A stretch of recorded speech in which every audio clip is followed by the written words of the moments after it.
In this video, I'll be revealing how the CPP claiming decision at age 60 determines your lifetime retirement income, why taking benefits early costs most Canadians hundreds of thousands in lost payments. Through working with Canadian clients who optimize their CPP timing, I've discovered that the decision to claim at 60, 65, or 70 creates dramatically different retirement outcomes that affect not just monthly payments, but estate values, total tax strategy, and OAS benefits. That's exactly why I'm making this video today, to show you how CPP timing affects your entire retirement plan, and strategic claiming decisions often prove more valuable than years of additional savings. Let's get right into it. When Canadians think about when to take CPP, the conversation usually focuses on break-even ages. If I wait until 70, how long do I need to live for it to pay off? And honestly, that framing leads a lot of people straight into the wrong decision.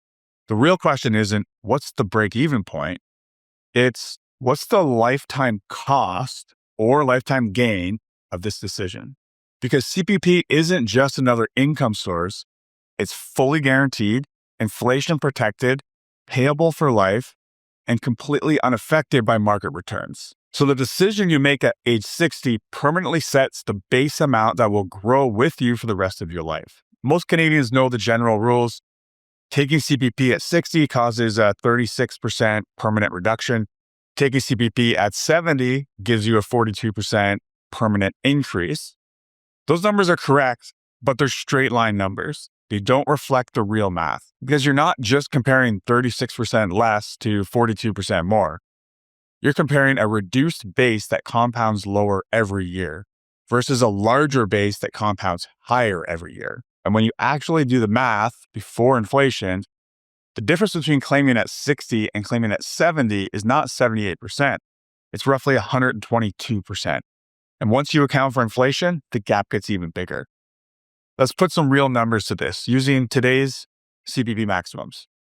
So looking at the 2025 maximum benefit estimates, at 65, maximum CPP is roughly $16,000 a year. At 60, that drops to about $10,240 per year. At 70, that increases to roughly $22,720 per year. So from age 60 to 70, your annual income doesn't just increase by $6,000 a year, it increases by over $12,000 a year. And that higher amount is then indexed to inflation every single year for the rest of your life. This is why FP Canada consistently finds that the lifetime cost of taking CPP at 60 compared to delaying at 70 is often in the range of $200,000 to over $300,000 for a typical Canadian couple with normal life expectancy. In some cases, the gap could be even larger. Let's talk about why the break-even age thinking fails Canadians. People get hung up on, yeah, but I need to live to age X for delaying the payoff.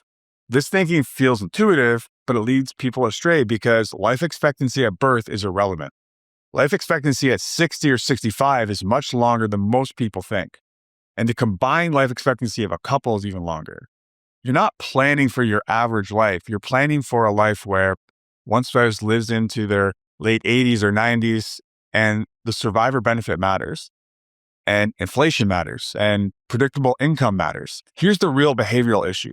Canadians consistently underestimate how long they'll live. They base decisions on their parents' lifespans, their uncle who passed away before 70, or their friend who had a freak health accident and passed away early. Those anchor points feel real, but the data says otherwise. FP Canada's longevity tables show that a healthy 60-year-old Canadian often has a 30 or 40-year retirement horizon. A couple has an even longer combined expectation, which means that the consequences of taking CPP early last a very long time. Just last month, I worked with a client who was convinced she needed to take her CPP at 60 to fund her best years. She wanted that extra income for travel, for experiences, and her lifestyle. When we modeled it for her, if she lived to her normal life expectancy, she would actually end up with more money for herself, more money for her kids, and less pressure on her portfolio by delaying CPP to age 70. Her portfolio will dip more quickly in her 60s, yes, but once her CPP kicks in at age 70, the pressure drops from the portfolio, it's able to recover, and her overall lifetime spending and her estate numbers are higher. This pattern is incredibly common. So let's talk about why CPP timing often outweighs years of additional savings. And this surprises most retirees. The value created by strategic CPP timing very often exceeds the value created by years, sometimes decades of extra RSP contributions. Not because savings is not important, but because you can't beat guaranteed income.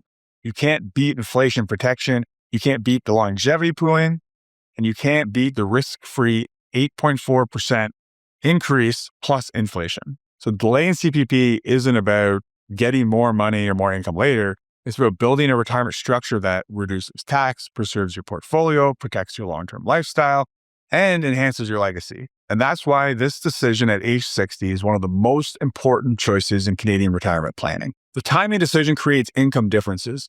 The understanding of permanent reduction reveals the true cost of taking CPP at 60. And this is where most Canadians underestimate just how damaging early claiming can be, not just for themselves, but for their spouse, their long-term income, and even their estate. Let's start with some real numbers that Canadians need to understand. So using 2025 estimates, again, the maximum CPP at 65 is roughly $16,000 a year. Taking CPP at 60, again, that's around $10,240 a year. Permanent loss of about $5,700 every single year before inflation. And here's why that matters. In retirement, small annual differences aren't small at all.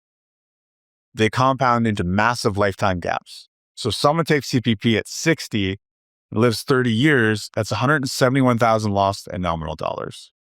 Before we even account for inflation, before survivor benefits, before coordination with OAS and taxes, before the impact on the surviving spouse. But remember, CPP is indexed to inflation, so a reduced amount stays reduced every year, while the full amount grows every year, which makes the gap widen over time. That's why FP Canada's research shows that the lifetime cost of early claiming is commonly over $200,000 in many real-world scenarios for couples, and it can push beyond that. The $5,700 a year difference is just the starting point. Now, why is this permanent reduction more damaging than most retirees expect? At age 60, taking CPP early feels like the right thing. You're excited about retirement. You want extra cash flow. You hear people say, take it early, you never know how long you'll live. These are all completely normal thoughts, but they ignore a critical reality. Once you hit 60, your life expectancy is longer than you think. FP Canada's longevity table shows that a 60-year-old Canadian man has about a 50% chance of living to age 89 and a 30% chance of living to 93. A 60-year-old Canadian woman has about a 50% chance of living to 91 and a 30% chance of living to 95. And for a 60-year-old couple, there's about a 50% chance one spouse reaches 94 and a 30% chance one spouse lives to age 97. And here's something many people don't realize. In the research, higher earnings, higher net worth, and financial security are closely linked with longer lifespan. Broadly speaking, people with greater resources tend to live longer, healthier lives than average.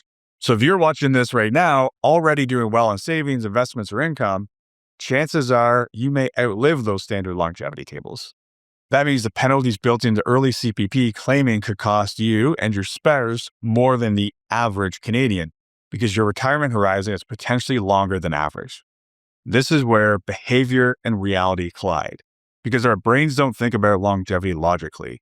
We think about our parents. We think about our friends, someone who has passed young, anecdotes, health scares we hear about. It's the same reason people fear shark attacks.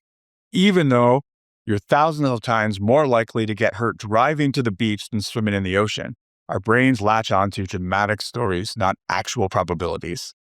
And when you underestimate your lifespan, you end up making decisions that sacrifice decades of guaranteed inflation-protected income. So early claiming reduces income permanently, but understanding the delay benefit reveals why patience can completely change your retirement picture. This is the part that surprises most people because the way CPP usually is explained actually hides how big the gap really is. The real difference between 60 and 70, it's not 78%, but about 122%. Most Canadians hear the standard rules. Take CPP at 60, 36% reduction. Take CPP at 70, 42% increase. And it's easy to think, okay, 30%, 36% down versus 42% up. The difference is around 78%. But that's not how the math really works. CPP is calculated as a percentage of your age 65 amount. At 60, you receive 64% of your age 65 CPP. At 70, you receive 142% of your age 65 CPP. So if you compare 60 and 70 directly, that 142% divided by 64% is 2.22. So in other words, your CPP at 70 is about 2.2 times your CPP at 60. That's roughly 122% higher payment before we even factor in inflation. Once you do factor in inflation, the dollar gap keeps getting wider over time because that larger age 70 base is what gets indexed every year. So putting some approximate 2025 numbers to this, and to keep this simple and relatable, let's use rounded numbers based on current CPP maximums. So you should be getting used to these numbers by now, but at 65, I think roughly 16,000 per year is the max. At 60, around 10,000. At 70, around $22,000, $23,000. So from 60 to 70, you're not giving up a tiny bump. You're roughly going from about 10,000 a year to somewhere in the low 20,000 a year for your life indexed to inflation. That's a huge shift in guaranteed, low-risk, inflation-protected income. So why does this show up as such a big lifetime difference when you start getting the other money earlier? So instead of thinking in terms of break-even age, think in terms of how long am I actually likely to live? How big is the total lifetime difference if one choice pays me more than double every year after age 70? If you live well into your 80s or 90s, which as we just covered in the longevity section is very common for healthy, financially secure Canadians, that higher CPP keeps paying you more every year, keeps rising with inflation off a larger base, and reduces the pressure on your investments to do all the heavy lifting. This is exactly why in a lot of planning scenarios I run, delaying CPP increases total lifetime government income, improves portfolio sustainability, and often increases the projected estate value, even though we were drawing more from the portfolio in the early years. We see a consistent pattern with clients who delay CPP. In their 60s, the portfolio might dip a little faster than it would if CPP started right away, but from 70 onward, the higher CPP acts like a much stronger income floor. That means smaller withdrawals are needed from the portfolio, and that gives the investments more room to recover and grow, especially if markets cooperate at some point over a 20 or 30-year retirement. And off paper, that often results in more spending flexibility, lower long-term risk of running out of money, and more after-tax wealth available later in life or for the next generation. All from one decision. Do I take CPP at 60 or do I wait? A lot of people say, I'll take CPP early, invest the money, and I'll be better off. And that sounds good in theory, but in practice, the CPP increase from 65 to 70 is 8.4% per year, plus inflation. This is a guaranteed increase backed by the government. Most reasonably conservative retirement portfolios can't reliably deliver that kind of real risk-free return over a specific 5-year period. On top of that, market returns are unpredictable, but CPP is not. Delaying CPP to 70 gives you a much higher guaranteed inflation-adjusted income base that is completely immune to market crashes and lasts as long as you do. For most retirees, there's no other decision that so cleanly increases guaranteed income without taking on additional risk. Now that you understand the delay benefits, if you need more help with your retirement, click on the link below to book a call where I'll analyze your specific situation and show you exactly how to optimize your retirement plan as a whole. Now, delaying CPP isn't just an income decision. It's also a tax planning decision.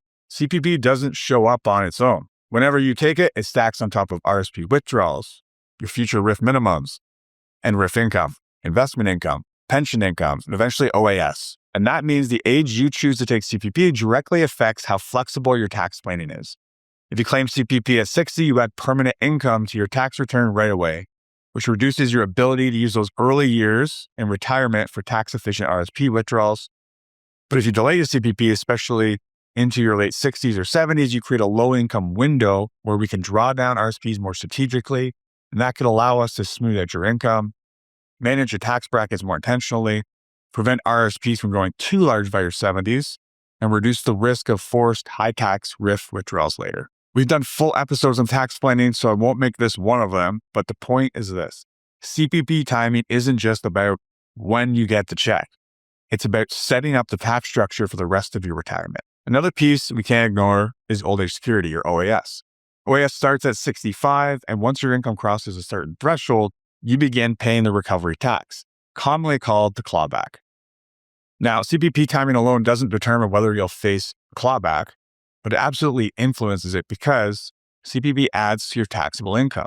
RIF withdrawals add to your taxable income, and both interact directly with OAS. If CPP starts too early and stacks on top of RSP withdrawals, you can unintentionally push yourself closer to clawback territory. But if we coordinate the three, CPP, RSP, withdrawals, and OAS, we can usually create a better total outcome than looking at them individually.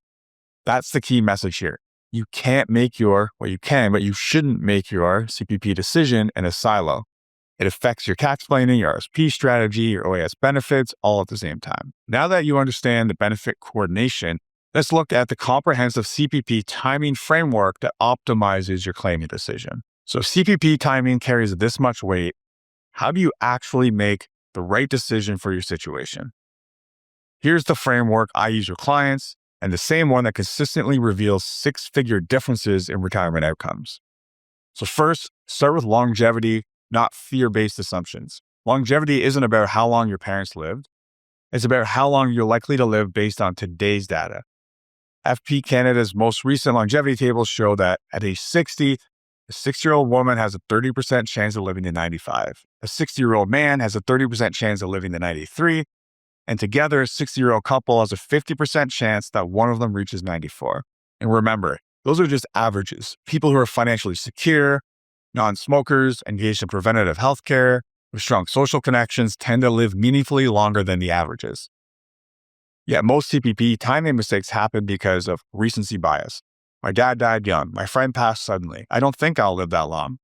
These emotional anchors drag expectations downward and cause people to underestimate their lifespan by a decade or more. Second, evaluate income needs, lifestyle, and retirement income style. CPP timing can't be decided in a silo.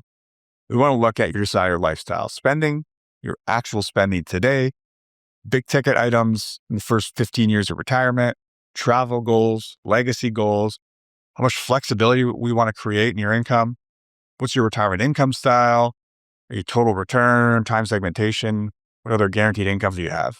Because if your strategy doesn't match you, then there's a good chance you're going to override the strategy, and that's usually going to happen at the worst possible time. Third, we want to model the taxable implications and OAS interaction. Your CPP decision affects RSP withdrawal strategy, potentially your RIF minimums, OAS clawback exposure, total lifetime tax paid, estate taxation, and your legacy values. A strategic delay often creates low-income window in your 60s, the exact window where you can melt down RSPs deliberately, fill lower tax brackets, and avoid large forced withdrawals later. CPP timing is a tax decision as much as it is an income decision. Fourth, we want to quantify the impact using real planning software, not rules of thumb. This is often where we see a difference between DIY and retirement-focused advice, and it becomes obvious. Advanced planning tools let us test claiming at 60 versus 65 or 70, market downturn scenarios, inflation shocks, life expectancy variations, survivor scenarios, tax bracket movement, RSP or RIF sequencing, OAS clawbacks, and estate outcomes. This comprehensive modeling is why a strategic delay so often shows up as the optimal move, and why rule of thumb approaches miss opportunities that are worth hundreds of thousands of dollars. So fifth, I just want to look at some real-world client examples. So here are 4 quick case studies from clients who went through this exact analysis, all with different incomes, family situations, and portfolio sizes. And these are not cherry-picked cases. They've all happened in the last couple of months. So the first case study, divorced executive, age 63, a little over $5 million in his portfolio, and wants to retire within a year. He's got big legacy goals. For him, delaying CPP increased his sustainable retirement spending by 2.2%. This goes to show even with high spending, this can have an impact. But importantly for him, it also increased the projected after-tax estate by over $300,000. For someone already financially successful, CPP can still move the needle meaningfully. The second case study, business owners who just sold their company, they're in their mid-50s, a little over $3.5 million in investable assets now. So for them, we're looking at an early retirement, more heavily weighted spending in the first 20 years of retirement for them, and delaying CPP increased their total spending ability by over 5%. It increased the projected after-tax estate by $800,000. This is one of the clearest demonstrations of how delaying CPP protects the portfolio and improves legacy outcomes. The third case study, another couple aged 57 and 59, one's a social worker, another's a partner at a firm, $3 million portfolio, and they were looking for a strong early retirement lifestyle.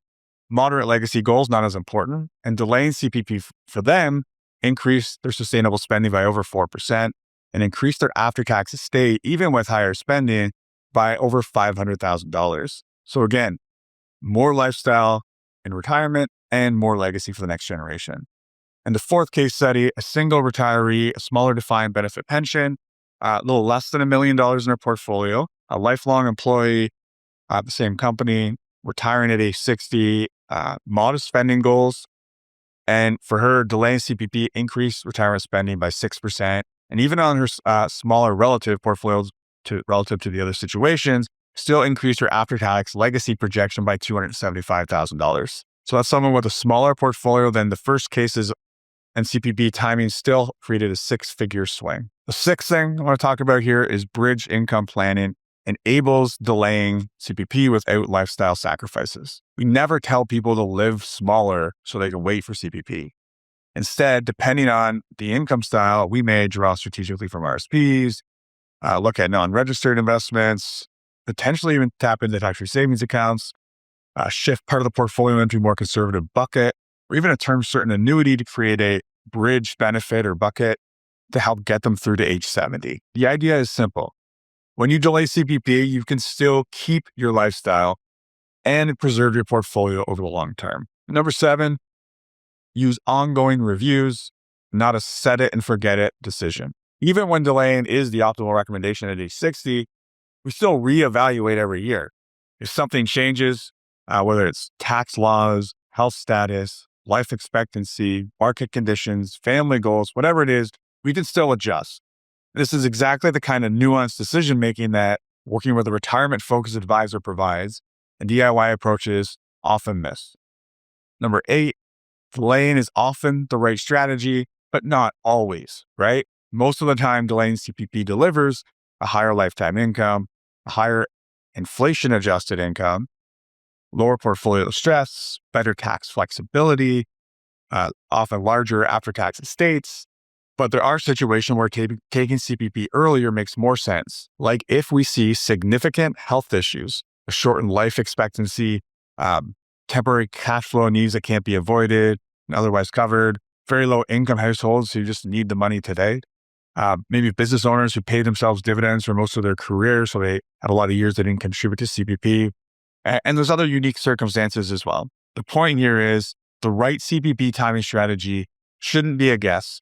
It should be the product of comprehensive planning. So now that you understand how the age 60 CPP choice affects your retirement forever, and why claiming timing determines not just monthly payments, but lifetime income, tax strategy, OAS benefits, you can make an informed decision to maximize your total retirement security. If you need more help with your retirement planning in Canada, click the link below to book a call where I'll analyze your specific situation, show you exactly how to create a comprehensive strategy for your circumstances, and I'll see you in the next video.